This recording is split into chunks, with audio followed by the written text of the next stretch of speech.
3 வருஷமா யாருமே இல்லாம பூட்டி கிடக்குற ஒரு வீடு.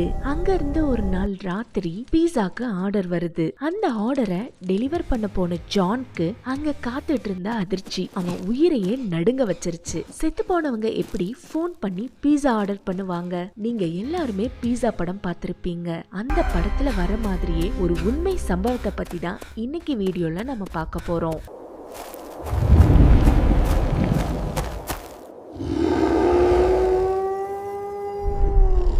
இது ஒரு பீஸா டெலிவரி பாய் லைஃப்ல நடந்த உண்மை சம்பவம். இந்த இன்சிடென்ட் ஜானோட காலேஜ் டேஸ்ல அவன் ஒரு சின்ன பீஸா ஷாப்ல பார்ட் டைம் ஜாப் பார்த்துட்டு இருந்தப்ப நடந்தது. ஒரு நாள் நைட் கிட்டத்தட்ட 1 மணி இருக்கும். ஜான் நைட் ஷிஃப்ட் முடிச்சிட்டு வீட்டுக்கு கிளம்ப ரெடியா இருந்தப்போ திடீர்னு அவன் பீஸா ஷாப்ல போன் அடிச்சிருக்கு. ஜான் போனை எடுத்திருக்கான். எதிரில் பேசினவரு ரொம்ப பயந்த குரல்ல ஆர்டர் கொடுத்திருக்காரு. ஃபர்ஸ்ட் ஷாப் க்ளோஸ் பண்ற டைம் ஆயிடுச்சுன்னு ஜான் ஆர்டர் எடுக்க வேணான்னு தான் நினைச்சிருக்கான். ஆனா அந்த ஆளு 4 லார்ஜ் சைஸ் பீஸா ஆர்டர் பண்ணதும் ஜான் ஒத்துக்கிட்டான். ஏன்னா யூஸ்வலி பெரிய ஆர்டருக்கு நல்ல டிப்ஸ் கிடைக்கும். ஜானுக்கும் பணம் தேவைப்பட்டுச்சு. சோ அதனால லேட் ஆனாலும் பரவாயில்ல, இந்த ஆர்டர் எடுத்துக்கலான்னு ஜானுக்கு தோணி இருக்கு. ஜான் வேகமா பீஸாவை எடுத்துட்டு டெலிவரி பண்ண கிளம்பி இருக்கான். டெலிவரி அட்ரஸ் ஷாப்ல இருந்து ரொம்ப தூரம் தள்ளி சிட்டியோட வெளிப்புறத்துல இருந்திருக்கு. ரொம்ப லேட் நைட் ஆயிடுச்சு. அந்த வழி ஃபுல்லாவே ரொம்ப அமைதியா யாருமே இல்லாம இருந்திருக்கு. ரோடு சரியில்லை, 2 பக்கமும் காட்டு செடி மரம்னு ரொம்ப நிறைய இருந்திருக்கு. வழியில ஒரு ஸ்ட்ரீட் லைட் கூட இல்ல.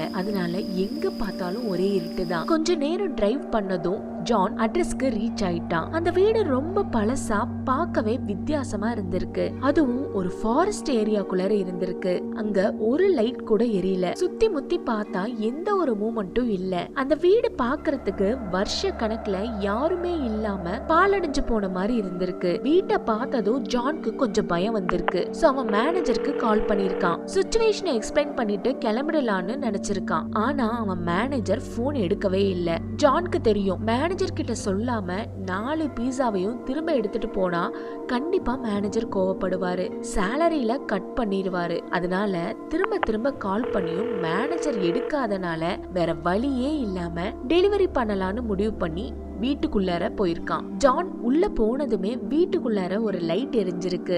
ஜான்க்கு கொஞ்சம் நம்பிக்கை வந்துச்சு, உள்ள யாரோ இருக்காங்க அப்படின்னு. டோர்பெல் அடிச்சுட்டு சத்தமா பீஸா டெலிவரி அப்படின்னு சொல்லியிருக்கான். ஆனா ரொம்ப நேரம் ஆகியும் யாரும் கதவை திறக்கவே இல்ல. ஜான் மறுபடியும் பெல் அடிச்சிருக்கான். அப்ப உள்ள இருந்து யாரோ நடக்கிற காலடி சத்தம் கேட்டிருக்கு. ஆனா அப்பவும் யாரும் கதவை திறக்கல. ஜான் சரி திரும்ப போயிடலான்னு நினைக்கிறப்போ திடீர்னு கதவு தானாவே திறந்திருக்கு. ஜான் கொஞ்சம் பயத்தோட உள்ள போயிருக்கான். ஹால்ல ஒரு டிம் லைட் எரிஞ்சிட்டு இருந்திருக்கு. ஆனா அங்கேயும் யாரும் இல்ல. ஹலோ, யாராவது இருக்கீங்களா? பீஸா வந்திருக்குன்னு ஜான் சத்தமா கேட்டிருக்கான். அப்ப திடீர்னு சோஃபா கீழ இருந்து ஒரு கருப்பு பூனை வெளியே வந்து பக்கத்து ரூமுக்குள்ளார ஓடி இருக்கு. அந்த பூனை உள்ள போன உடனே அந்த ரூம் லைட்டும் டிவியும் தானாவே ஆன் ஆயிருக்கு. கூடவே சின்ன பசங்க எல்லாம் சேட்டை பண்ற சத்தமும் சிரிக்கிற சத்தமும் கேட்க ஆரம்பிச்சிருக்கு. யாரோ நம்மள பிராங்க் தான் பண்றாங்கன்னு ஜான் நினைச்சிருக்கான். கோவமா அந்த ரூம்குள்ளார போனா அங்க 2 சின்ன பொண்ணுங்க இருந்திருக்காங்க. அவங்க பெட் மேல உட்காந்துட்டு ஜான வித்தியாசமா முறைச்சு பார்த்துட்டு இருந்திருக்காங்க. ஜான் அவங்க கிட்ட எவ்வளவு நேரமா பெல் அடிக்கிறேன், நீங்க ஏன் கதவை திறக்கலன்னு கோவமா கத்திருக்கான். ஆனா அப்பவும் அவங்க பேசாம ஜான முறைச்சு பார்த்துட்டே இருந்திருக்காங்க.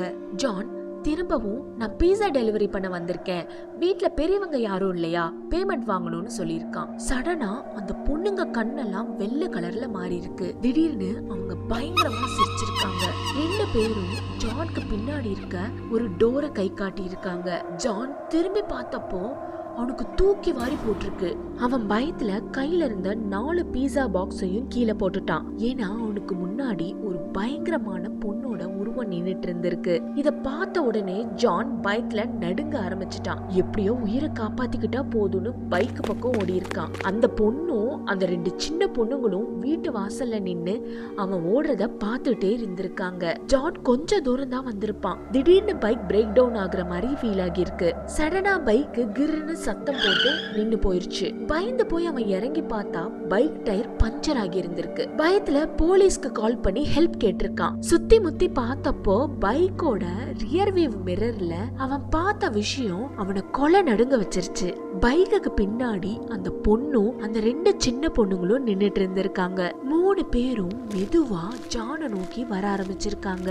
ஜான் பைக்க அங்கேயே போட்டுட்டு காட்டுக்குள்ளார ஓட ஆரம்பிச்சிருக்கான். ஓடி ஓடி ரொம்ப டயர்ட் ஆகி ஒரு பெரிய மரத்து பின்னாடி ஒளிஞ்சுக்கிட்டான். அவன் உயிர் பொழைச்சதே போதும்னு ப்ரே பண்ணிட்டு இருந்திருக்கான். கொஞ்ச நேரத்திலேயே தூரத்துல போலீஸ் சைரன் சத்தம் கேட்டிருக்கு. தைரியத்தை வர வச்சுக்கிட்டு திரும்ப பைக் பக்கம் ஓடி இருக்கான். அங்க போலீஸ் அவன் பைக்கை செக் பண்ணிட்டு இருந்திருக்காங்க. ஜான் நடந்த எல்லாத்தையும் சொல்லிட்டு போலீஸ அந்த வீட்டுக்கு கூட்டிட்டு போயிருக்கான். போலீஸ் உள்ள போய் செக் பண்ணி பார்த்தா அங்க ஒரு காட்டு பூனையை தவிர வேற யாருமே இல்ல.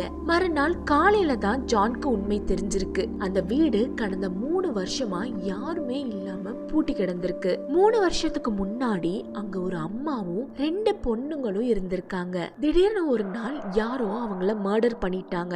அது யாருன்னு இப்ப வரைக்கும் தெரியல. இத கேட்ட உடனே ஜான்க்கு ரொம்பவே ஷாக் ஆயிடுச்சு. அன்னைக்கு அவன் பார்த்தது மனுஷங்க இல்ல, அந்த அம்மாவும் 2 பொண்ணுங்களோட ஆத்மாவும் தானு அவனுக்கு புரிஞ்சது. அவங்க இன்னும் அந்த வீட்டுக்குள்ளாரியே தான் சுத்திட்டு இருந்திருக்காங்க.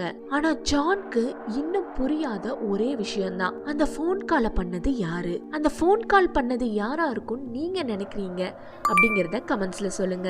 உங்களுக்கு ஏதாவது அமானுஷ்யமான சம்பவம் உங்க லைஃப்ல நடந்திருந்தா அதையும் நம்ம கூட ஷேர் பண்ணுங்க.